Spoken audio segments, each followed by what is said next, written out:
اعوذ باللہ من الشیطان الرجیم وَيَسْأَلُونَكَ عَنِ الْمَحِيضِ قُلْ هُوَ أَذًى فَاعْتَزِلُوا النِّسَاءَ فِي الْمَحِيضِ وَلَا تَقْرَبُوهُنَّ حَتَّى يَطْهُرْنَ فَإِذَا تَطَهَّرْنَ فَأْتُوهُنَّ مِنْ حَيْثُ أَمَرَكُمُ اللَّهُ إِنَّ اللَّهَ يُحِبُّ التَّوَّابِينَ وَيُحِبُّ الْمُتَطَهِّرِينَ۔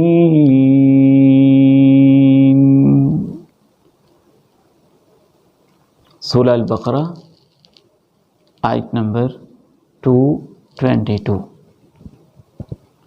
ترجمہ سماعت کیجیے۔ وَيَسْأَلُونَكَ، اور یہ آپ سے پوچھتے ہیں، عن المحیض، حیض کے بارے میں۔ قُلْ هُوَ أَذًى، آپ ان سے کہہ دیجئے کہ وہ گندگی ہے۔ فَاعْتَزِلُوا النِّسَاءَ فِي الْمَحِيضِ، حیض میں تم عورتوں سے علیحدگی اختیار کرو۔ وَلَا تَقْرَبُوهُنَّ، اور ان کے قریب بھی نہ جاؤ، حَتَّى يَطْهُرْنَ، جب تک وہ پاک نہ ہو جائیں۔ فَإِذَا تَطَهَّرْنَ، پس جب وہ خوب پاک صاف ہو جائیں، فَأْتُوهُنَّ، پھر ان کے پاس جاؤ، مِنْ حَيْثُ أَمَرَكُمُ اللَّهُ، جہاں سے اللہ نے تمہیں حکم دیا ہے۔ إِنَّ اللَّهَ يُحِبُّ التَّوَّابِينَ، بلا شبہ اللہ محبت فرماتا ہے ان لوگوں سے جو بار بار اور کثرت سے توبہ کرتے رہتے ہیں۔ وَيُحِبُّ الْمُتَطَهِّرِينَ، اور محبت فرماتا ہے پاک صاف رہنے والے لوگوں سے۔ ہمارا دین ایسا خوبصورت دین ہے جو بعض پردے کے مسائل کو بھی، جن کو بیان کرتے ہوئے عموماً انسان کو ہیزیٹیشن محسوس ہوتی ہے، لیکن چونکہ وہ اس ازدواجی زندگی کی ضرورت ہیں، اس لیے اللہ تعالیٰ نے بھی ان کو بیان کیا، اور اللہ کے پیارے نبی صلی اللہ علیہ وسلم نے بھی ان کو کھول کر امت کے لیے بیان کیا ہے۔ ان میں سے ایک مسئلہ ہے حالت حیض میں خاوند کا اپنی بیوی سے کس نوعیت کا تعلق جائز ہے اور کس نوعیت کا تعلق ناجائز ہے۔ اس بارے میں یہ آیت مبارکہ ہماری بہت خوبصورت رہنمائی کرتی ہے۔ اس آیت کا شان نزول یا سبب نزول سماعت کر لیجئے۔ سبب نزول یا شان نزول سے مراد وہ سچویشن ہے جس سچویشن میں وہ آیت نازل ہوئی۔ کوئی کویسچن ہوا، کوئی واقعہ ہوا، یا معاشرے کے اندر کوئی بات ہوئی، یا اس طرح سے کوئی بھی سچویشن ایسی پیدا ہوئی کہ اس پہ ریمارکس دیتے ہوئے اللہ تعالیٰ نے آیت مبارکہ نازل کی، تو اس واقعے کو، اس کیفیت کو، اس سچویشن کو اصول تفسیر کی اصطلاح میں سبب نزول کہتے ہیں اور شان نزول بھی کہتے ہیں۔ صحیح مسلم کی حدیث ہے 302۔ حضرت انس رضی اللہ تعالیٰ عنہ فرماتے ہیں، ان الیہود کانوا اذا حاضت المرأة منهم لم یؤکلوها ولم یجامعوها فی البیوت۔ یہودیوں کا یہ تصور تھا کہ جب عورت کو حیض آتا، حیض سے مراد ہے ڈیٹ آنا، مینسس آنا، ماہواری کا خون آنا، اس کو شرعی اصطلاح میں حیض کہتے ہیں۔ تو جب عورت کو حیض آتا، یہودی لوگ نہ اس کے ساتھ کھانا کھاتے، نہ گھروں میں اس سے مجامت کرتے۔ تو صحابہ کرام نے نبی علیہ السلام سے اس بارے میں سوال کیا کہ ہمارے لیے اس حوالے سے کیا حکم ہے، تو اس کے جواب میں یہ آیت مبارکہ نازل ہوئی۔ وَيَسْأَلُونَكَ عَنِ الْمَحِيضِ، اسی لیے اس کا آغاز بھی ایسے ہے کہ یہ آپ سے پوچھ رہے ہیں، سوال کر رہے ہیں حیض کے متعلق۔ محیض یہ مصدر ہے، حاض یحیض حیضاً و محیضاً، تو حیض اور محیض ایک ہی چیز ہے۔ البتہ آگے انشاءاللہ میں وضاحت کروں گا کہ بعض مفسرین نے ایک نقطہ بیان کیا ہے کہ یہاں لفظ حیض کی بجائے محیض کیوں استعمال ہوا ہے. انہوں نے جو اس میں ایک پوائنٹ بیان کیا ہے اس کی میں آگے انشاءاللہ وضاحت کرتا ہوں. تو اللہ کے پیارے نبی علیہ الصلاۃ والسلام پر جب یہ آیت نازل ہو گئی اور آپ فارغ ہو گئے تو آپ نے فرمایا اصنعوا کل شیء الا النکاح، اپنی بیوی سے تم ہر چیز کر سکتے ہو سوائے مجامعت کے، سوائے انٹرکورس کے، مباشرت کے. یہودیوں کو جب یہ بات پہنچی تو بڑے سیخ پا ہوئے، کہنے لگے ما یرید ھذا الرجل ان یدع من امرنا شیئا الا خالفنا فیہ، یہ انسان، یہ پیغمبر تو جو بھی ہماری تعلیمات ہیں اس میں ہماری مخالفت ہی کرتا ہے. تو اس آیت مبارکہ کے شان نزول سے ہمارے سامنے یہ بات واضح ہو گئی کہ یہ سوال کیوں کیا گیا تھا. اس لیے کہ یہودی کلچر مدینہ منورہ میں یہ کہتا تھا کہ حالت حیض میں عورت کے بالکل قریب نہیں جانا، اس کے ساتھ بیٹھ کے کھا نہیں سکتے اور بھی کسی قسم کا کوئی تعلق اس کے ساتھ نہیں رکھ سکتے. بلکہ یہ کلچر اس حد تک عام تھا کہ بعض گھرانوں میں تو اس عورت کو جیسے اچھوت سمجھا جاتا ہے. ادھر ڈیٹ شروع ہوئی، مینسز شروع ہوئے، ماہواری کے ایام شروع ہوئے، اس بیچاری کو اچھوت بنا دیا گیا، گویا کہ وہ کھانا نہیں پکا سکتی، اکٹھے ایک دسترخوان پہ بیٹھ کے کھا نہیں سکتی، اور بالکل جیسے اس کے پورے وجود کو ہی ناپاک سمجھ لیا گیا ہو. اس طرح کا بھی رویہ ہو رہا تھا. ہمارا دین بہت عظیم ہے میرے سامعین گرامی قدر اور ناظرین گرامی قدر. اس مسئلے کو اچھی طرح سمجھ لیجئے. ہمارا دین اکثر مسائل میں اعتدال کی راہ بتاتا ہے. ایک طرف یہ کلچر ہے کہ اس عورت سے جو حالت حیض میں ہے اس کو حائضہ کہتے ہیں، جو ماہواری میں ہو اس عورت کو حائضہ کہتے ہیں، اور اس حالت کو حیض کہتے ہیں، جس کو ہم اپنی زبان میں ایام ماہواری بھی کہہ لیتے ہیں یا ڈیٹس کہہ لیتے ہیں. ناپاکی کے ایام، یہ بھی ایک بڑا خوبصورت لفظ ہے. تو ناپاکی کے ایام میں ایک کلچر تو یہ تھا کہ بالکل ہی اس سے الگ تھلگ ہو جاتے، لیکن ایک دوسرا کلچر تھا اور اب بھی ہے. بعض لوگ ان ایام میں بھی میاں بیوی والا تعلق قائم کرتے، انٹرکورس کرتے، مجامعت کرتے، مباشرت کرتے. انٹرکورس کو مباشرت، مجامعت، جماع، یہ الفاظ اس کے لیے عربی زبان میں استعمال ہوتے ہیں. اس کو ہم اچھے الفاظ میں ازدواجی تعلق کہہ سکتے ہیں. وہ اس حالت میں بھی ازدواجی تعلق قائم کرتے رہتے ہیں. تو ہمارے دین نے درمیان کا راستہ، خوبصورت راستہ بتایا. کیسے بتایا؟ فرمایا قل هو اذن، کہہ دیجئے وہ گندگی ہے، ناپاک خون ہے، گندا خون ہے، ہر لحاظ سے گندگی ہے.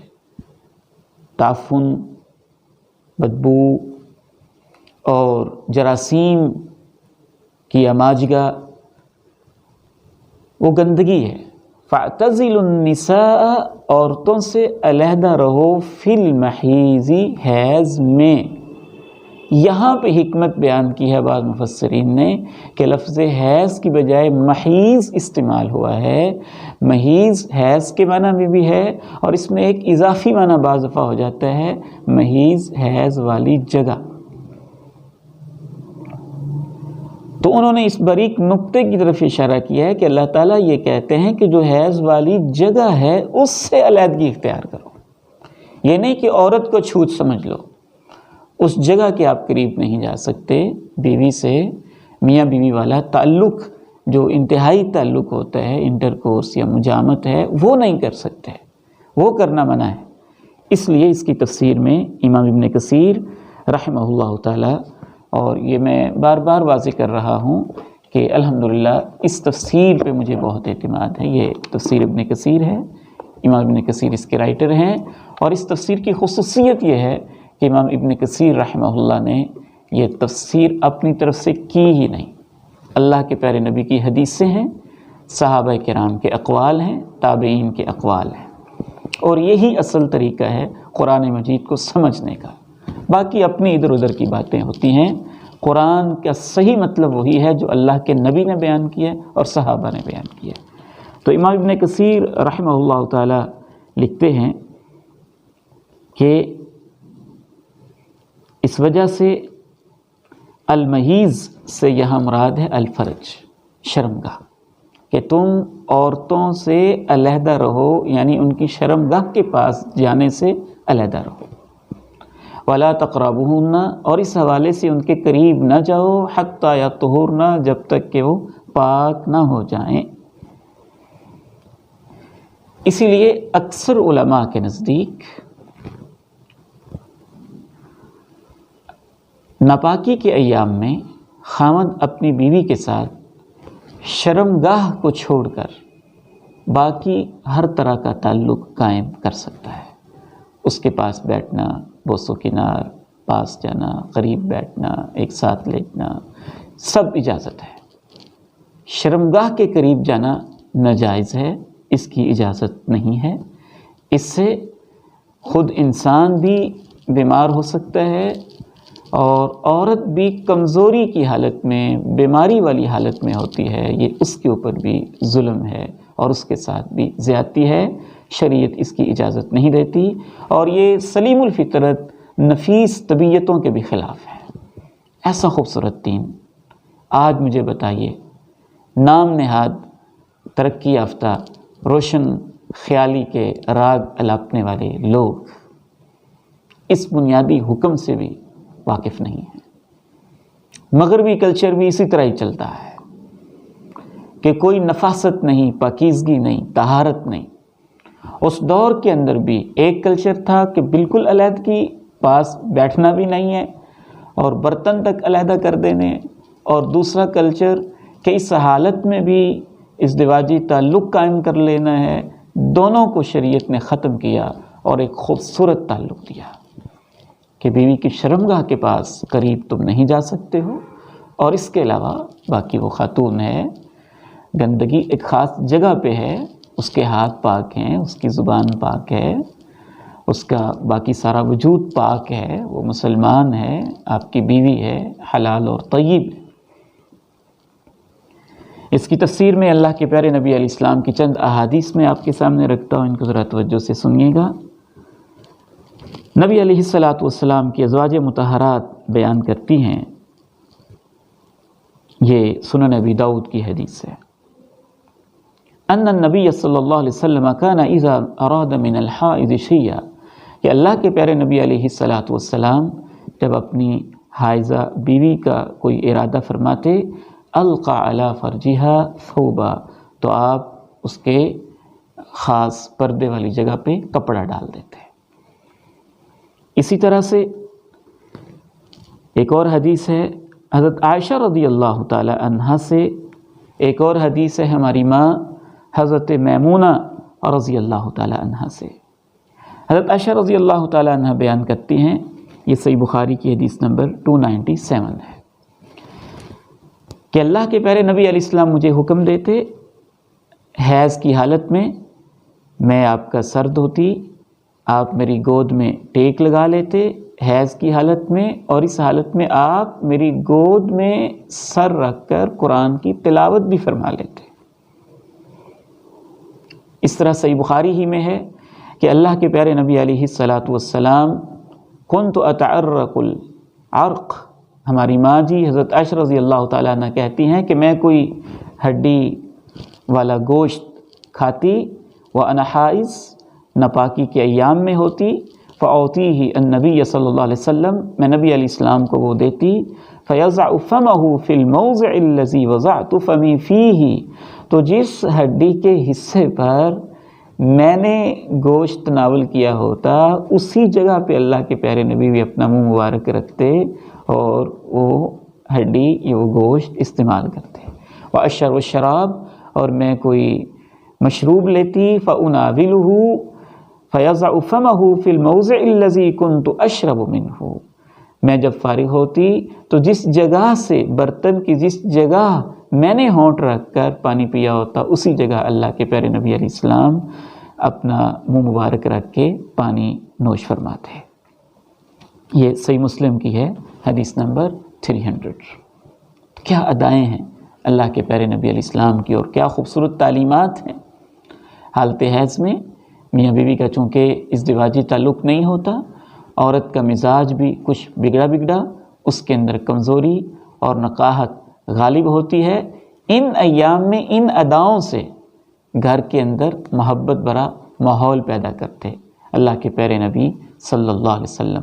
نہ یہ کہ اس سے نفرت کا اظہار کیا جائے، اور نہ ہی یہ کہ اس کے اوپر اس حالت میں بھی جبر کیا جائے اور گندگی کا ثبوت دیا جائے. اسی طرح سے ہماری ماں جی حضرت عائشہ رضی اللہ تعالی عنہا سنن ابی داود میں بیان فرماتی ہیں کہ میں اور اللہ کے پیارے نبی صلی اللہ علیہ وسلم ایک ہی کپڑے کے اندر رات گزارتے حیض کی حالت میں. اگر آپ کو کوئی چیز لگ جاتی تو وہ جگہ آپ دھو دیتے، اس سے زیادہ کچھ نہ کرتے. تو چونکہ وہ آپ کہہ لیجئے گندا خون ہے، اگر کسی جگہ پہ وہ لگ جاتا ہے تو اس کو دھو لیا جائے.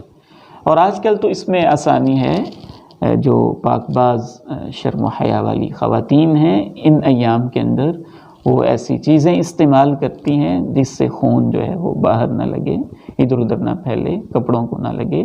اس کا اہتمام کرنا چاہیے. کوئی ایسے انڈر ویئرز یا ایسی چیزیں استعمال کر لینی چاہیے. اسی طرح سے اللہ کے پیارے نبی علیہ الصلاۃ والسلام سے صحابہ کرام نے بھی یہ مسائل پوچھے تاکہ یہ واضح ہو جائیں.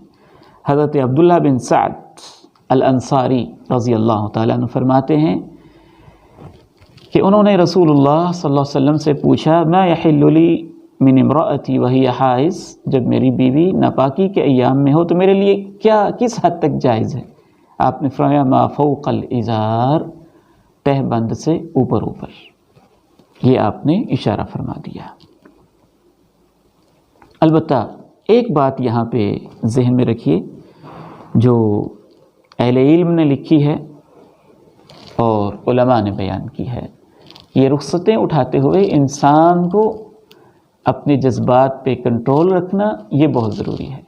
اور اگر کوئی ایسا شخص ہے جسے خطرہ ہے کہ میں اپنے جذبات پہ کنٹرول نہیں رکھ سکوں گا تو اسے ان چیزوں سے بھی احتیاط اور پرہیز کرنا چاہیے تاکہ اس سے گناہ نہ ہو جائے، غلطی نہ ہو جائے. ایک اور سوال ہے اس آیت مبارکہ کی تفسیر میں جسے مفسرین ڈسکس کرتے ہیں. اگر کسی سے غلطی ہو جاتی ہے حالت حیض میں، میاں بیوی آپس میں بیٹھے ہیں، لیٹے ہیں، جذبات پہ کنٹرول نہیں رہا اور وہ انٹرکورس کر بیٹھا ہے یا مجامت کر بیٹھا ہے تو اسے کیا کفارہ ادا کرنا چاہیے؟ اس بارے میں علماء کرام کی دو آراء ہیں. ایک رائے تو یہ ہے کہ اس کا کفارہ نہیں ہے، بس یہی ہے کہ وہ اللہ تعالیٰ سے معافی مانگے، استغفار کرے، اس نے اللہ کے حکم کی نافرمانی کی. دوسری رائے یہ ہے کہ نہیں، اس صورتحال میں اگر اس سے غلطی ہو جاتی ہے تو اس کا کفارہ ہے اور اسے ادا کرنا چاہیے. وہ کفارہ کیا ہے؟ وہ اللہ کے پیارے نبی علیہ الصلوۃ والسلام نے بیان کیا ہے. یہ میرے سامنے سنن ابی داؤد کی حدیث ہے. حضرت ابن عباس رضی اللہ تعالیٰ عنہ اس کے راوی ہیں، کہتے ہیں کہ نبی علیہ الصلوۃ والسلام نے اس آدمی کے بارے میں جو ناپاکی کی حالت میں اپنی بیوی سے تعلق قائم کرتا ہے یہ فیصلہ کیا یتصدق بدینار کہ وہ 1 دینار یا آدھا دینار صدقہ کرے. 1 دینار یا آدھا دینار صدقہ کرے. 1 دینار اصل میں اس دور کے اندر سونے کا ڈھالا ہوا سکہ ہوتا تھا. تو اگر ہم اس کو موجودہ دور میں دیکھیں تو ہم گرامز میں ظاہر ہے اس کو دیکھیں گے تو عہد نبوی کا جو 1 دینار ہے وہ 4.25 گرام سونا ہوتا تھا.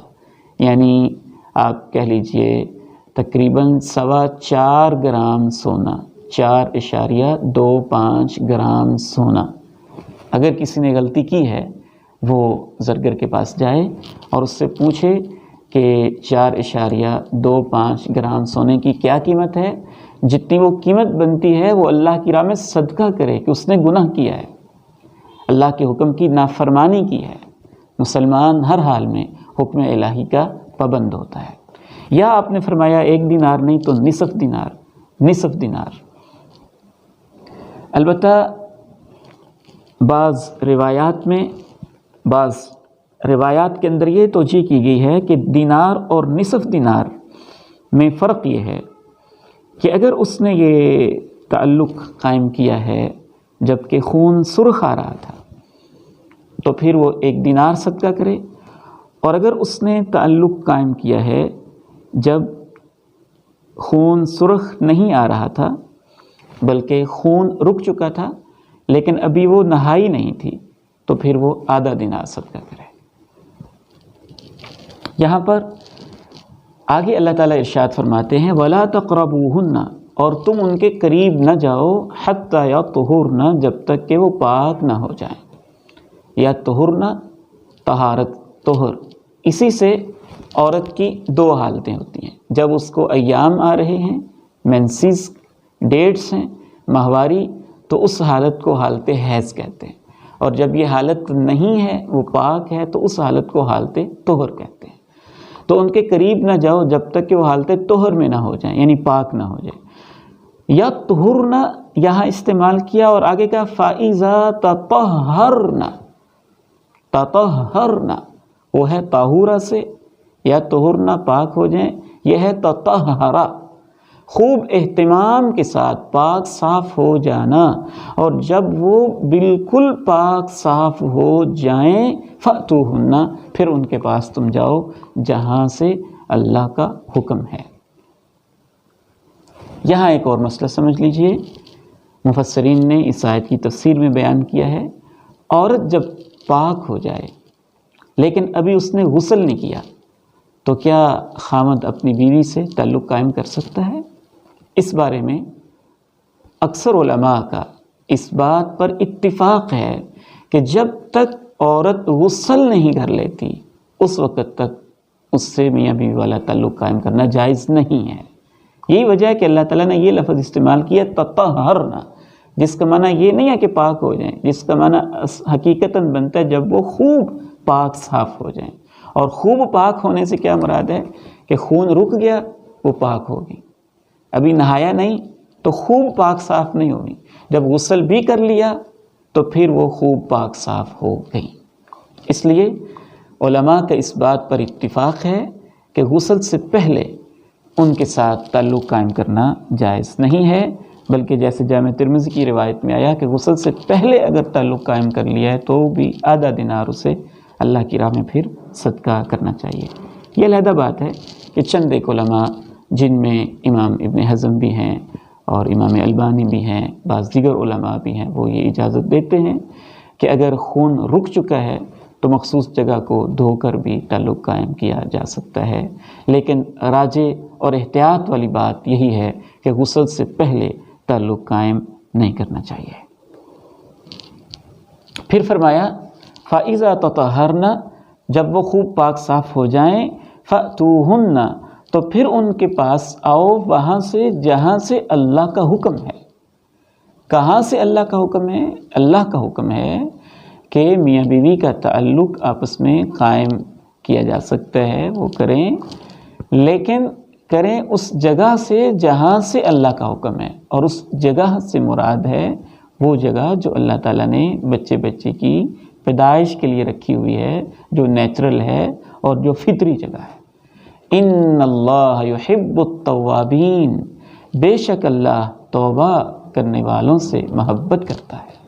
اس میں اس بات کی طرف اشارہ ہے کہ اوورآل پوری زندگی میں کوئی بھی غلطی ہو جائے تو جو بار بار اللہ سے معافی مانگ لیتا ہے اس سے اللہ کو محبت ہے، اور اس ازدواجی زندگی میں اگر سابقہ زندگی میں کوئی غلطی ہو چکی ہے اور پہلے علم نہیں تھا تو اللہ کہتے ہیں جو توبہ کر لیں گے اللہ ان سے محبت کرتا ہے۔ وَيُحِبُّ الْمُتَطَهِّرِينَ، پاک صاف رہنے والوں سے اللہ محبت کرتا ہے۔